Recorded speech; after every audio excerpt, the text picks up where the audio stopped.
Yay, it's time for Dolly's dressing gown. It's one of my favourite things to do. Now, your fabrics do differ to what's in the picture. When I made the picture as a sample, this is what I had in my stash. So what we've done now is gone ahead and coordinated some really, really beautiful anti-pill fleece in 2 colours. So if you've cut everything out, let's see what the first step is.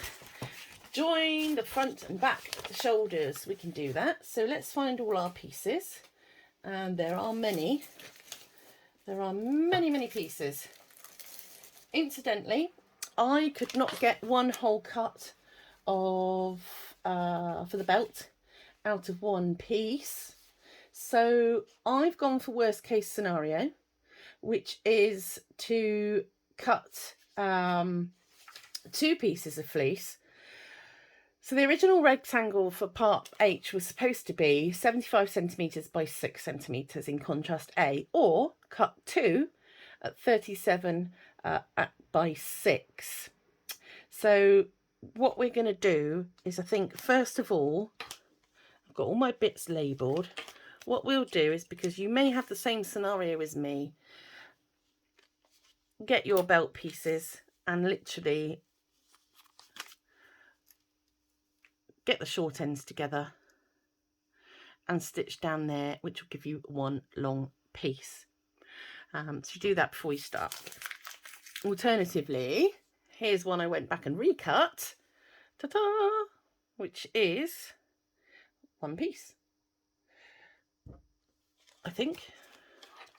Yep, I'm correct. Brilliant. Right, just a little side note there. Right, so joining the front and the back at the shoulders, we need part A and part B. So let me just pop everything else over there. Part B is the dressing gown back, and part A is the dressing gown front. So all we're going to do is we're just going to talk about this fleece for 1 second. One side is a bit flatter, and one side is a bit fluffier. The fluffier side is your right side. So pop the back down there, and then with your dressing gown fronts, again, just looking to see which is the flat side, which is the fluffy side. There is definitely a difference in the texture there. That side is quite flat, that side is fluffy. So this one goes to this shoulder. And I know you've got clips, so pop one on, which makes this one the opposite. So as long as you have that V in the middle, you know that everything's the right way around, right sides together. And all we're going to do is pop it under the machine with a straight stitch. Just check you've got your straight stitch on, Cheryl. Yeah, let's get all set up here. How's that? Oh God, that's a good angle. Right, 1 centimetre in.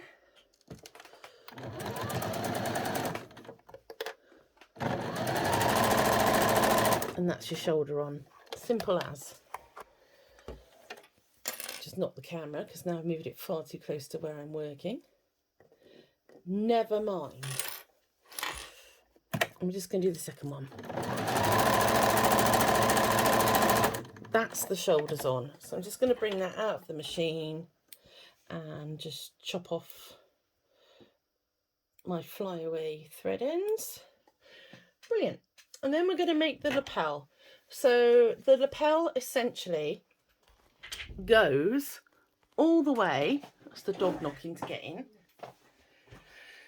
goes all the way round the top, round the front, round the back, down the other side.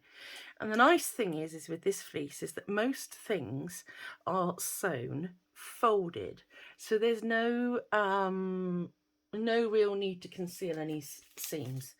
So here are my lapels. So what you want to do is we're going to join the lapel into one long piece. So right sides together,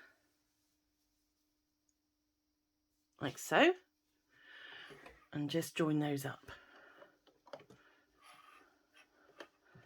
to make one long piece.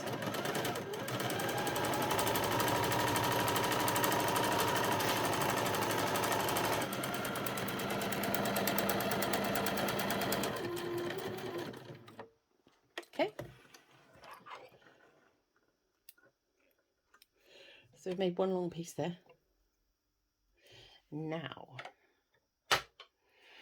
we want to fold the lapel. Here's our drawing. God, there's clips everywhere. We want to fold our lapel in half. So we're going to fold the long edges to meet together all the way along. Clips everywhere on the floor. So we're going to do that. And again, noting that this is the inside, it's quite flat, and this is the outside. Got a nice texture. So what we're going to do is we're going to match the short edge of the folded lapel with the raw edge at the bottom of the front of our dressing gown, which is there. So that's our shoulder, that's our neck opening. What we're going to do is we're going to go and put our raw edges together. So we're going to sandwich them 1, 2, 3. And I'm going to match those edges there. Now this will not fray this fleece, so you don't need to worry necessarily about tidying the edge, but if you would like to, then a zigzag stitch is good. Or if you've got an overlocker and you love your overlocker, this is absolutely the perfect time to use it, because it will cut the seam and sew it at the same time. Me blooming foot's gone under my table again. Come here. Do you know what? I'm going to get a piece of Velcro. I'm going to stick it down to it, and I'm going to stick the other bit to the floor. That's what I'm going to do. I'm going to boss this work environment. So this is going to go all the way up the pink.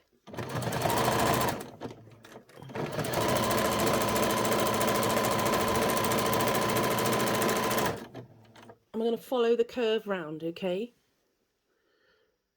So just lay that curved on there.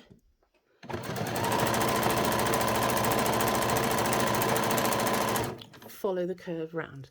I'm going to stop at the shoulder seam,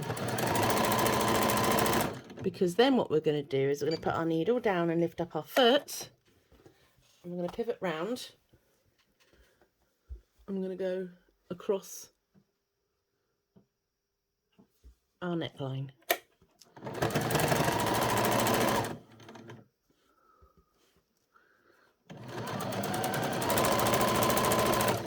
Instant, it doesn't matter where your seam falls as long as it's at the back, so it's behind Dolly's head.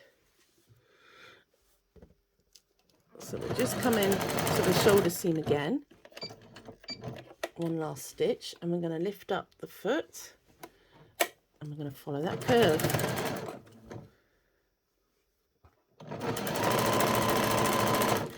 Eventually we'll get to the point where it evens out.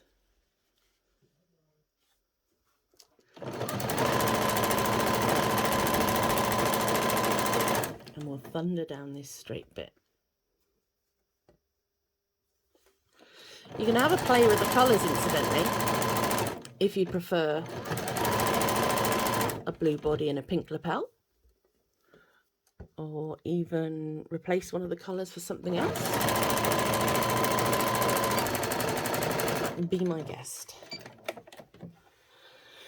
So my lapel has come up long, so all I'm going to do, that's not a problem, all I'm going to do is cut off the excess in line with the bottom edge of my dressing gown. I think the cats are fighting. It sounds like World War III out there. Right, so that's our lapel all the way around. Beautiful. Starting to look like a dressing gown. Right, so what we're going to do now is we are just going to join the arms in. So let's have a look for our arms. Here's our dressing gown's arm sleeves, rather, not arms, sleeves. And all we're going to do is take that point, pop that point right side together, look for the texture on there,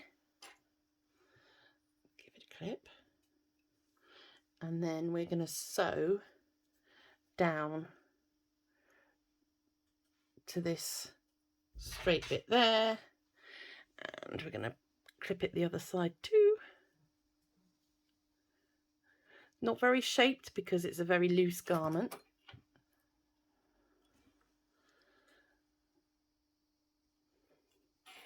Put the clip on upside down, never mind.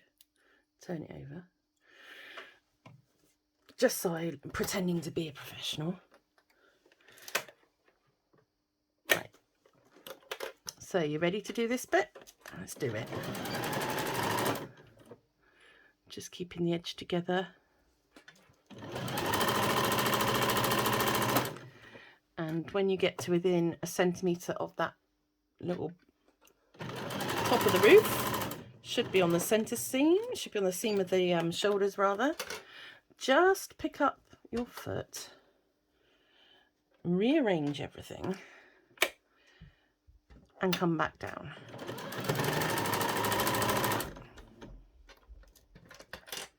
So there. And a little back tack. So that is our sleeving, and that's what we should have at the top. Now, because this fabric's very bendy, I haven't bothered clipping that little house there, but I might yet. It actually looks very pretty all tessellated up like that. So pop the other sleeve in and I'll see you in a sec.